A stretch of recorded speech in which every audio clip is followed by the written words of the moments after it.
सासू माँ की नई सहेली। प्रिया किचन में चाय बना रही होती है और सुमन ड्राइंग रूम में बैठकर मजे से टीवी देख रही होती है।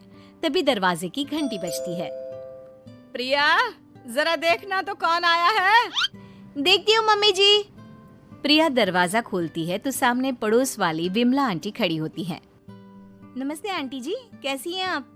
मैं तो बिल्कुल ठीक हूँ बेटा, पर तेरी सास को क्या हुआ है? आजकल कहीं दिखती ही नहीं है। जब देखो तब टीवी के आगे जमी रहती है। अंदर तो आइए आंटी।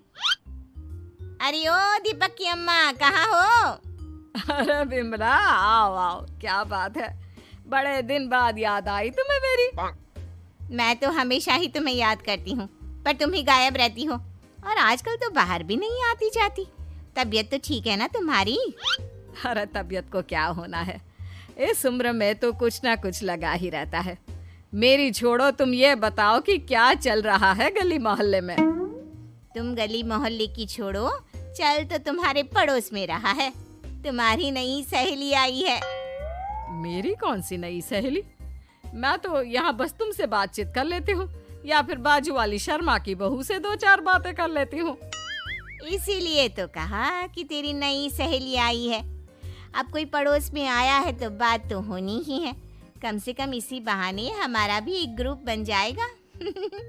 फिर सब मिलकर अपनी बहुओं की शिकायतें किया करेंगे। दोनों हंसने लगते हैं। तभी प्रिया चाय लेकर आती है और सामने टेबल पर रख देती है। दोनों चाय पीती हैं और बातें करते हैं। चलो मैं चलती हूँ, अब कल मिलते हैं। राम राम। अगले दिन प्रिया किचन में कुछ काम कर रही होती है और सुमन आराम से सोफे पर बैठकर मटर छिल रही होती है। तभी डोरबेल बजती है। प्रिया दरवाजा खोलती है तो सामने उनकी नई पड़ोसन खड़ी होती है। जी, आप कौन? मैंने पहचाना नहीं।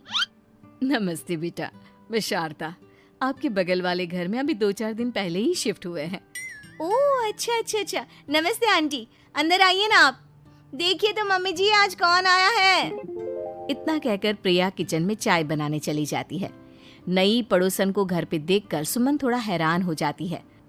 नमस्ते बहन जी, मैं शारदा, आपकी नई पड़ोसन। अच्छा, आप हैं हमारी नई पड़ोसन। आइए आइए, और बताइए कैसी हैं आप? जी बिल्कुल ठीक हूँ। वो दरअसल घर पर छोटी सी पूजा रखवाई थी, बस उसी का प्रसाद देने चली आई। सोचा इसी बहाने नए पड़ोसियों से भी मुलाकात हो जाएगी।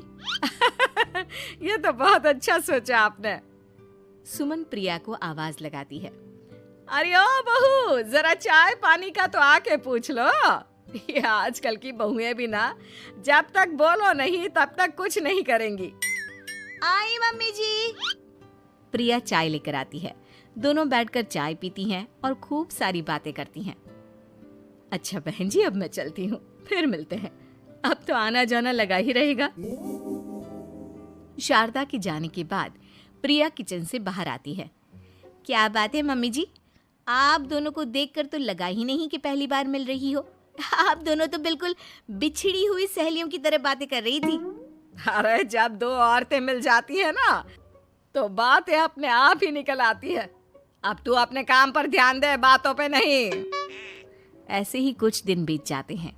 अब सुमन और शारदा अच्छी सहेलियां बन गई होती हैं। दोनों एक साथ मंदिर जाती, मार्केट जाती और कभी कभी तो विमला भी इनके साथ मिलकर खूब हंसी ठिठोली करती। एक शाम तीनों बैठकर सुमन के घर पर चाय पी रही होती हैं कि तभी बहुत तेज बारिश शुरू हो जाती है। सुमन जोर से प्रिया को आवाज लगाती है।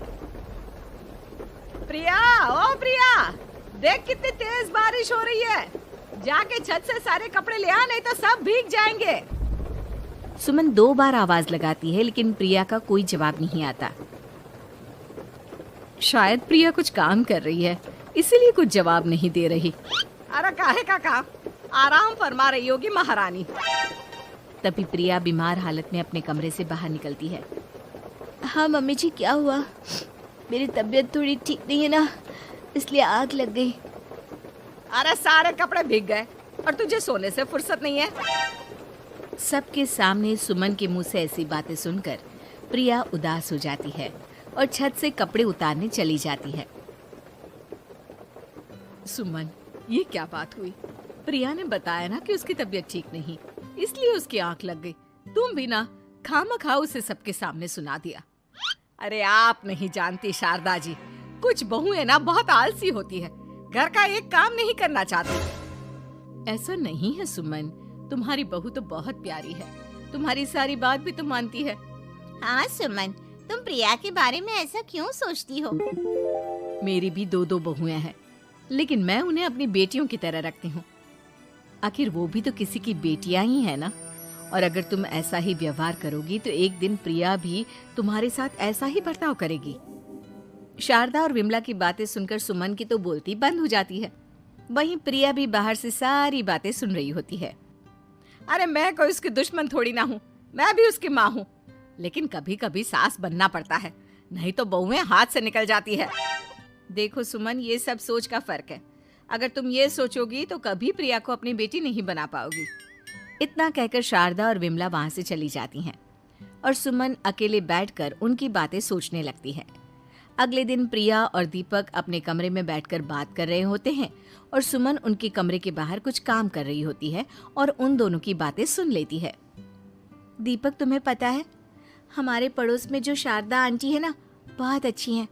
अच्छा, ऐसा क्या हो गया जो तुम्हें वो इतनी अच्छी लगने लग गई? कुछ खास नहीं, बस कल जब मम्मी जी मुझे सबके सामने सुना रही थी तो शारदा आंटी ने मेरा साथ दिया। मैं तो सच में हैरान ही रह गई थी जब उन्होंने मम्मी जी को मुझसे ऐसा बर्ताव करने के लिए मना किया। अच्छा, फिर क्या हुआ? होना क्या था, शारदा आंटी तो मम्मी जी को समझा ही रही थी कि बहू को भी बेटी की तरह ही रखना चाहिए, लेकिन मम्मी जी तो मम्मी जी है ना, उन्हें तो मुझ में हमेशा कमी ही दिखती है। काश मुझे भी शारदा आंटी जैसी सास मिली होती जो मुझे भी अपनी बेटी जैसी समझती। सुमन ये सब सुनकर बहुत उदास हो जाती है और वहां से चली जाती है।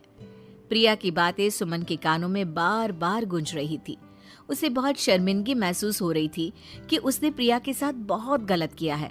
अगले दिन सुमन शारदा और विमला को बुलाती है।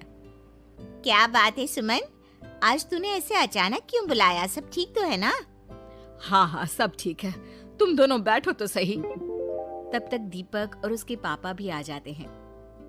प्रिया, तुम भी आ जाओ। क्या हुआ मम्मी जी, आपने बुलाया?